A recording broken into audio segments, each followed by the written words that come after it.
Ngā mihi nui mai o hā kia koutou katoa. Nau mai hora mai, welcome to the third episode of Walking the Way cast, A Gay Man's Journey of Faith. My name's Craig and I welcome you. I thank you so much. First of all, I wanted to thank all the people that have sent such wonderful comments and love in the messages, particularly on Facebook, but also on the YouTube app as well. I really appreciate all your wonderful comments and aroha love that everyone has been sending to me. I'm really grateful. I really didn't think that so many people would even take much notice. So I'm really grateful for that. I just wanted to begin this episode with just a little bit of a content warning. What I'm going to cover today, I guess in some senses, is a little sad, but it's a part of my story and it's not totally dark, but I do cover some sensitive issues. So I just wanted to give a little heads up on that so that you're warned. So yeah, let's just jump in. At the end of last episode, I had just left home and just announced to my family that I was being disfellowshipped or excommunicated from the Jehovah's Witnesses. And me and my best friend were doing this great epic journey down to the capital city of Wellington, New Zealand, to begin our new lives. Before I talk about what actually happened, I feel like I need to give a little bit of a background to some of the things that, because of the way that I was raised and brought up in the Jehovah's Witnesses, I guess my viewpoint of what this world that I was entering into was going to be like.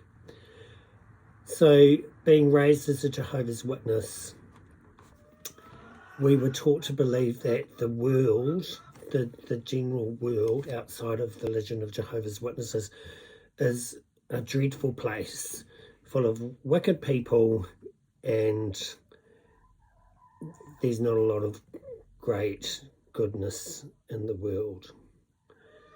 The other thing that I came away with after being a Jehovah's Witness all my life was that the Witnesses were the only true religion, that there was no other options in terms of other spiritual paths to take, that the Witnesses were the only spiritual path to take.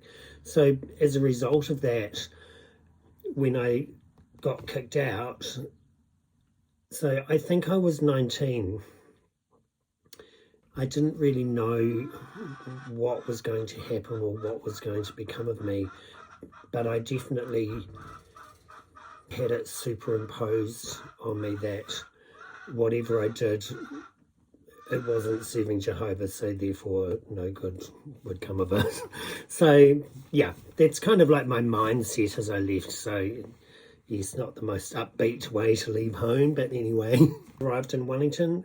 In my last episode, I mentioned in passing about my best friend meeting up with a friend of his from school who was living as a transsexual in Wellington. And because we didn't know anyone in the world, me and my friend went and stayed. We went and these transsexuals took us in.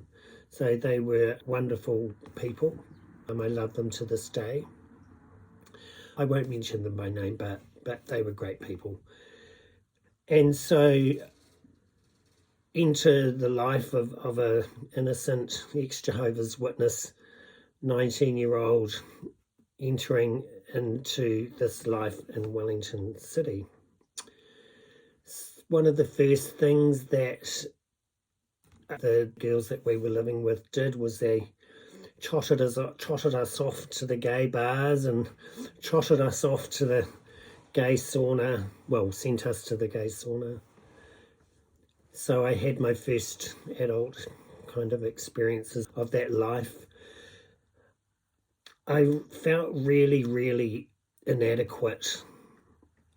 I didn't know what this world was about, and the way that it had been painted all my life was that gay people were incapable of maintaining relationships on drugs and alcohol. Yeah, just weren't great people. And because I'd never met anyone, I kind of went with that assumption. Sorry, gay people. So when I arrived in Wellington, personally, I felt really uncomfortable in the bar scene and all that sort of thing. I promised my mum that I would never take drugs. Being introduced to the bar scene I wasn't overly excited about that. The gay sauna, well, I guess it goes without saying what goes on at the gay sauna, so we won't go into that, but yes, I did all that stuff. So at the same time, within a few weeks, and I must add here that what really complicates the story from now on was that I was introduced to drugs at this time. So my timelines, I'm not 100% sure of them. I had a couple of realizations as I was thinking about doing this episode. I kind of fitted some bits and pieces together, so hopefully it's a lot more coherent than what it was in my mind a week ago when I was thinking about making this episode. What happened was, I think I got a job in a restaurant waiting tables, and as I said, we were living with this lovely transsexual pair of people, and I was introduced to drugs within 3 weeks of arriving in Wellington, and I tried it and I liked it. I didn't do drugs for a long time. I didn't do alcohol for a long time, but pot and pills I took to like a duck to water. I think in a lot of ways they just made me feel a part of this group that I was hanging around with, who were all indulging in pharmaceuticals and pills. Thank goodness in New Zealand, Aotearoa, at that time, it was probably here, but certainly cocaine and heroin and stuff like that, it was either unavailable or unaffordable. So thank goodness I never got involved in any of that. So my main thing was diet pills, pharmaceutical, a bit of pot, stuff like that. I just really wasn't coping very well living in the world. So I'm not really sure about the timeline here. It could have been 6 months, it could have been a year, I don't really know. Oh, I must just backtrack a little bit. So the girls that we were staying with, they would go out every evening, dress up and go out, and they told us that they were waitressing.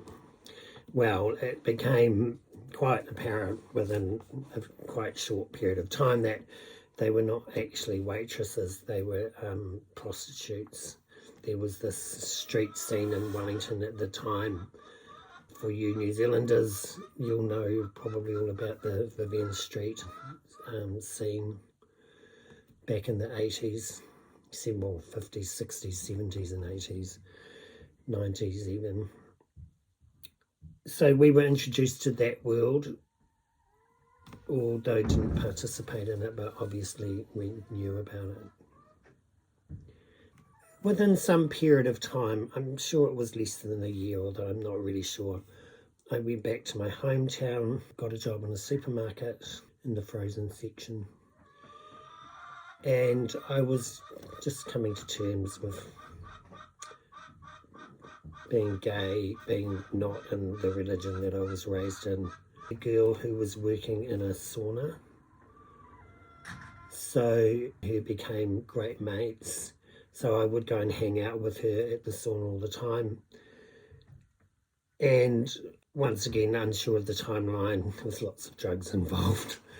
At some stage, the owner of the sauna decided that he wanted to set up a strip club. So I started dressing as a female and working in this strip club. So during this time of beginning to work in the sauna, I decided that I would start living as a woman full time. So the language around transsexualism has changed a lot in the last 40 years. So I do apologise to people if I'm not using the correct language and all that sort of stuff with it, but I'm just going to say what we called things back then. Sorry. I was never truly transsexual. I believe what I was a deeply confused, deeply unhappy, deeply feeling that I didn't measure up to what a man was meant to be. And I just hated myself. And so because of that, to begin living as a woman, to me, seemed logical, because if I was miserable as a man, then maybe I would be happy as a woman. Unfortunately, back in those days, in the early 80s, the majority of transsexual people, the only option was to live, well, certainly in the world that I was hanging around, the only option was prostitution and everything that goes along with that for trans women. But anyway, I started living as a trans woman, but at the time I thought that I was, that this was my destiny to be a woman. I didn't use doctors. I had a friend who was transitioning out of living as a trans woman, so she gave me all her female hormone pills. So I was taking the female hormone pills, not being directed by medical experts, but just taking them. So at some stage, probably within a few months, I can't remember, I ended up going back to Wellington. Something that happened that I've always been really grateful for is that even though I was involved in such a sketchy, rough scene, somehow I always managed to meet people that were really helpful and nice and kind of protected me. Always the young one, and my friends were, 10 years older than me, and they'd all been around in the scene for years. So they kind of taught me how to handle drugs. They taught me how to, not get myself bashed up, although there was some incidences of that. But I feel very lucky for some of the people that I knew living that lifestyle, because it was a rough lifestyle and a lot of really bad things could have happened to me. And there was a few really bad things that did happen to me, but not nearly as much as other people that I knew, what they went through. I was very protected. And looking back on my life now, I kind of feel like that hand of protection was provided by God to maybe preserve me. I don't know, but I do feel very grateful for a lot of the people that were around in those days and that really helped me and took me in and took me under their wing. So I'm not going to go into the details of those years. It's all pretty obvious what I was up to. Eventually, I went home again. So by this stage, this is where the timeline gets really fuzzy. I think it must have been about 1985, but I've said various times of how long I lived as a woman for, because I was doing a lot of drugs, and I've said anything from 3 to 5 years, and I'm actually not even that sure. But anyway, I ended up going back home. I remember one day looking in the mirror. I'd been living as a woman for at least 3 years, and taking hormones and living 24/7 as a woman. And I remember looking in the mirror one day I think we were dressed up for something or something, I can't remember what. But anyway, I was, looking good that day. And I remember thinking to myself, for all intents and purposes, I was a woman. Nobody knew.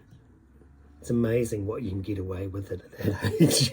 But nobody knew, I could meet people. They didn't really realise that I wasn't a woman.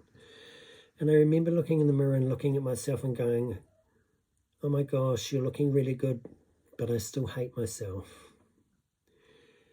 And when I had that realisation, living as a woman started becoming a real drag. Hope you like my little joke there.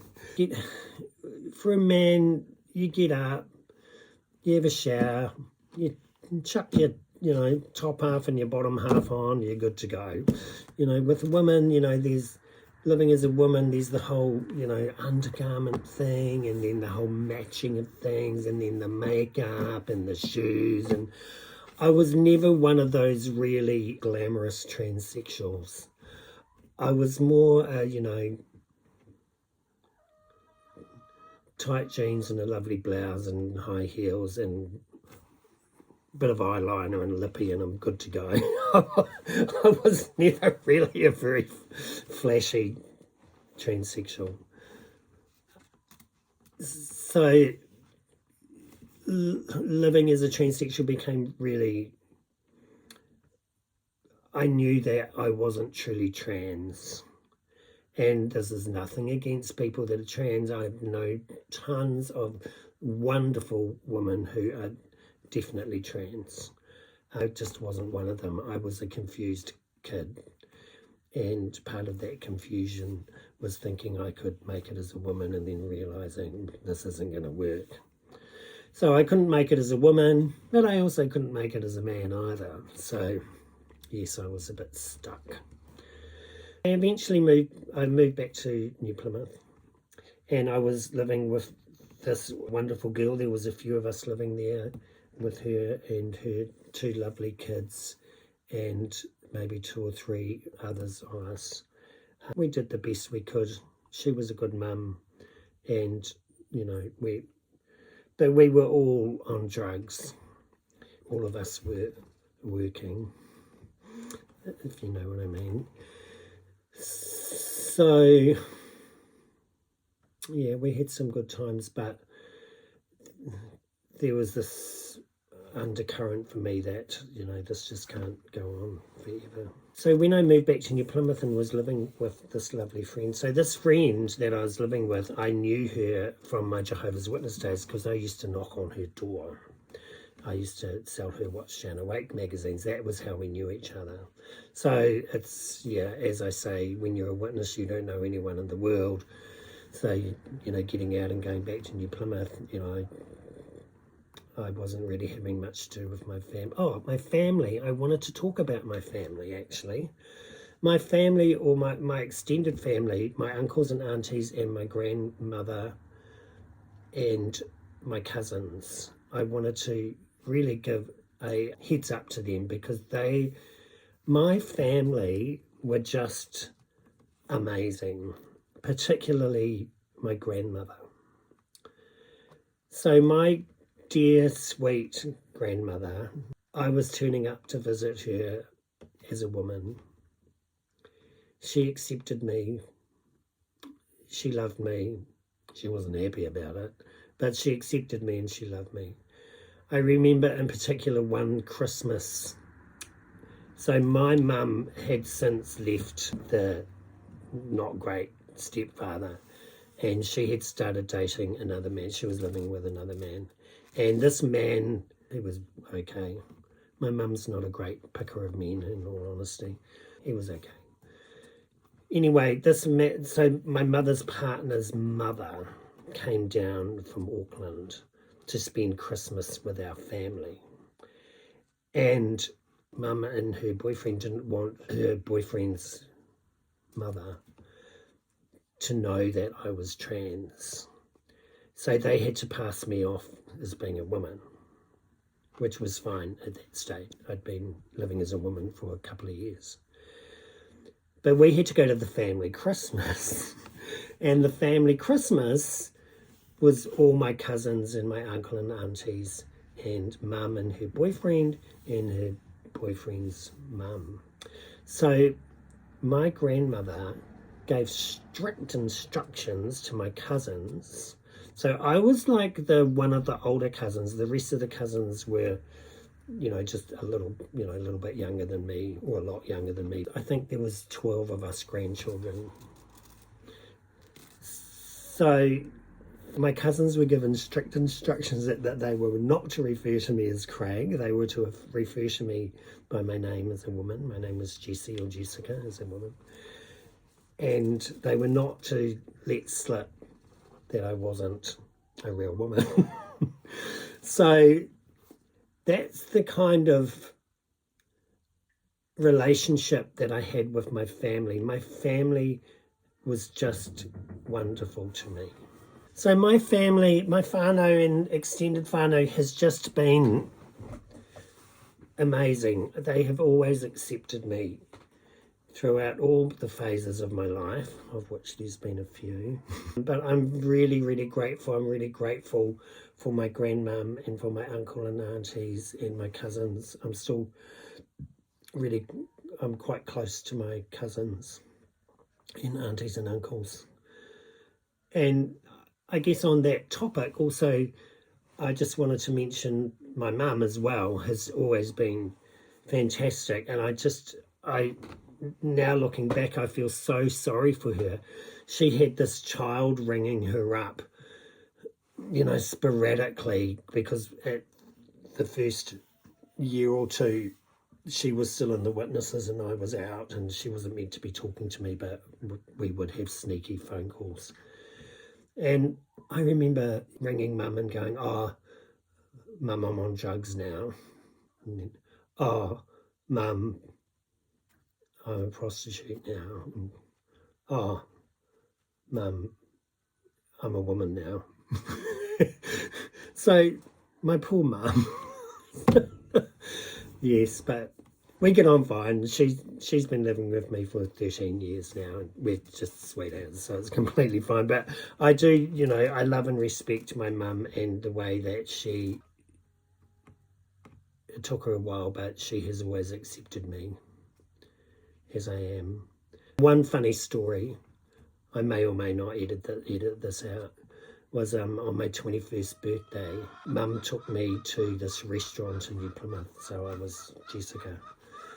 And mum and her boyfriend took me to this restaurant in New Plymouth for my 21st birthday. I don't know where her partner was. He'd gone somewhere. I think he'd gone to the loo or somewhere. But I remember me and my mum got chatted up by these two guys because we told them that we were sisters. They chatted us up. It was hilarious. And I think one of them said, "Oh, do you want to come outside, for a smoke?" And my mum was going, "Oh, no, we don't." And I was going, "Oh, yeah, I'll come." But we didn't. And I think then mum's boyfriend came back and he was not impressed at all. But yeah, I always remember that story. I thought it was hilarious. My mum was a good stick. She's cool, and she still is. So, sorry for that slight digression. I just thought I'd tell you a couple of stories about that stuff. We were living in New Plymouth. I was flatting with this girl, and there was a few of us there. We were all kind of in the scene, drug scene and all that. And we were living next door to these radical Christians. When I say radical, they were Pentecostal Jesus freaks. Jesus this and Jesus that. So we were living next door to them, and they befriended the woman whose house that I was staying with. I asked Robin, and she didn't mind me sharing their names, so it's fine. Robin had befriended my friend, and so my friend would go over there all the time for cups of tea and cups of coffee and just hanging out with this Christian woman. And I wouldn't have anything to do, but I didn't want to go over and meet them because I was terrified of people from other faiths. like other people from other faiths were of the devil and we had nothing to do with them. And I was still a Jehovah's Witness. I wasn't living the teachings, but in my heart I still believed that Jehovah's Witnesses were the only true religion. So I wouldn't have anything to do with these Christians at all. So eventually, it could have been weeks, it could have been months. Robin would be able to tell you because I was doing a lot of drugs. But eventually I succumbed and I went over and started visiting with Robin, and then eventually I met her husband Lee. And she would tell me about Jesus. She was all she would go on about would be Jesus. She would, say things like, Jesus loves you, that you ask Jesus into your life and he will change your life. And this went on for, I'm really not sure, probably a couple of months, I don't really know. But I got to know this Christian couple and I realised that they really loved me. And I found that really weird because my former religion just kicked me out because I was queer, and they kept telling me that God loved me and they kept telling me that they loved me. I thought that was strange. But I was really glad. I guess my heart softened a little bit towards Christianity. The one thing that they did make very clear was that homosexuality was a sin, and so was transsexuality for that matter. But that, homosexuality was a sin, and to be close to God, that things would have to change. So what we have to bear in mind is that I'm talking about the mid-80s. I think it was 1986. Robin could correct me in the comments if I'm wrong. Eventually they talked me into going to church. So I go to this Pentecostal church. And I had never stepped foot in any other kind of church in my life aside from the Witnesses. And probably most people know what Pentecostal churches are like. Lots of great singing and music and clapping and glorifying God and all the rest of it. And I sat there and I was really moved. And then near the end of the service, they had what's called an altar call. So an altar call is when they ask people to raise their hand if they want to give their lives to Christ. And I just thought, well, I had nothing to lose. So I put my hand up. It was quite funny. The pastor was going, oh, yes, I know that there's a man here that wants to give his life to Jesus. And I kept sticking my hand up and he goes, yes, lady, I can see your hand. And he goes, but there's a man here that's, Anyway, no man put his hand up in the end. So they proceeded with the altar call. And so he called, I think there was 2 or 3 of us women that went up the front to receive Christ. And I was just, I don't know how to put it into words. I went up the front and I was just overwhelmed with the Spirit of God, with the Spirit of God. Just totally and utterly overwhelmed. It was a truly miracle, touched by God experience. If any of you have ever had Pentecostal experiences, born again experiences, you'll know what I mean. So my dear friend Rob is standing behind me on the altar call. She's going to the pastor, it's a man, it's a man. And so the pastor, I think he prayed over me or something, and the next minute I was being whipped off into a side room with my friend Robin and I guess a couple of other people, and I had this this amazing spiritual experience of Christ entering my life, of meeting Jesus Christ. There was a lot of crying. There was a lot of, not sure whether I spoke in tongues then and there. Robin, you'd know, but that certainly came really soon afterwards. But I walked out of that church changed. I walked out of that church different than when I walked in. So I'm going to leave it there today, because the next episode is going to be about my years in the church, in the Pentecostal church, my relationship with God and how that evolved, and also my relationship with my own problems in terms of drugs, in terms of transitioning out of living as a woman, in terms of beginning to live as a man, getting off the drugs, all that stuff. So I hope you enjoyed this episode. I'm hoping I managed to insert a couple of, well, I think they're funny stories. I just hope everyone else does too. Yeah, so I'll leave it there, and thank you so much. Please push the like button, push the subscribe button, and I'll see you in a few days when I make another episode. And then after that I can get on with the purpose of this podcast, which is to show how a gay man engages with his faith journey and his faith. So that's the next chapter. So please like and subscribe. Thank you so much for your comments. Thank you for your time listening. I see this has come out at 40 minutes. Hopefully by the time I edit it, it won't be nearly that long. And one more thing, sorry, I forgot. So I usually share a scripture. There's this thought, and especially in the book of Isaiah, and in the book of Isaiah in the Bible, it says, there's this phrase that God uses. He says that my hand is stretched out still. And most of the times it occurs is when he's dealing with the Israelite nation and their constant going back and forth in their faithfulness to God, and they're falling away from faithfulness and then coming back to faithfulness to God.